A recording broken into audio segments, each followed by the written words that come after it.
পরিদর্শন আছে, আশ্বাস আছে, কাজ নেই। ৩৫ বছরেও সংস্কার হলো না গুরুত্বপূর্ণ রাস্তা। ক্ষোভে ফুঁসছে এলাকাবাসী।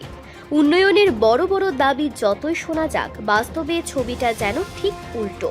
কাঞ্চনমালা গ্রাম পঞ্চায়েতে ২ নম্বর ওয়ার্ডের নকুল চৌমুনা থেকে শ্রীনগর ঋষি কলোনি পর্যন্ত গুরুত্বপূর্ণ সড়কটি প্রায় ৩৫ বছর ধরে সংস্কারের মুখ দেখেনি বলে অভিযোগ এলাকাবাসীর।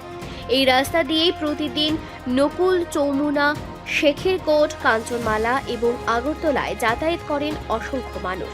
কিন্তু ভাঙাচোরা রাস্তায় প্রতিনিয়ত দুর্ঘটনার ঝুঁকি নিয়ে চলাচল করতে হচ্ছে পথচারী ও যানবাহন চালকদের। স্থানীয়দের অভিযোগ, বারবার জনপ্রতিনিধি ও পঞ্চায়েতে দ্বারস্থ হওয়া হয়েছে, পরিদর্শন হয়েছে, আশ্বাসও মিলেছে, কিন্তু বাস্তবে এক মুঠো মাটিও পড়েনি। কটাক্ষ করে বাসিন্দাদের প্রশ্ন, সরকারের উন্নয়ন কি শুধু বক্তৃতা আর প্রচারের ব্যানারেই সীমাবদ্ধ? এলাকাবাসীর দাবি, অবিলম্বে এই গুরুত্বপূর্ণ সড়কের সংস্কার কাজ শুরু করা হোক। এখন দেখার বিষয়, দীর্ঘ ৩৫ বছরের অপেক্ষার অবসান ঘটে কিনা, নাকি আবারও আশ্বাসেই থেমে থাকবে সব।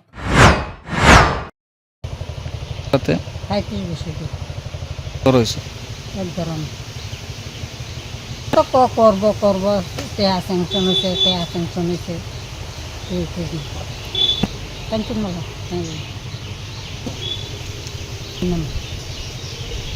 এদিক দিয়ে তো যাওয়ান যা, তারা আগরতলাও যাওয়ান যা, ধরতে পারলে ওই লিচুমনিতে যাওয়ান যা, খামার মিনতে। এদিকে তো এটা দিয়া এই জায়গা থেকে এদিকে কাঞ্চনমালা, এদিকে শেখেরকোট।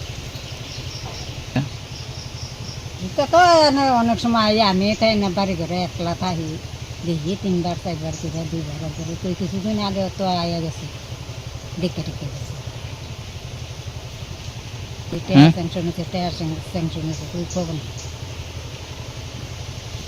মেম্বার পাবেন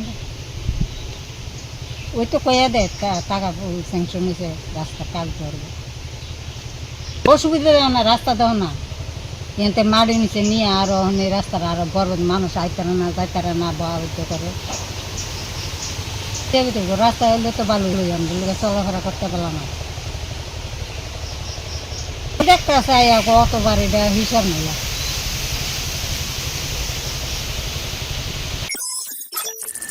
রিপোর্ট, সংবাদ প্রতীক্ষা।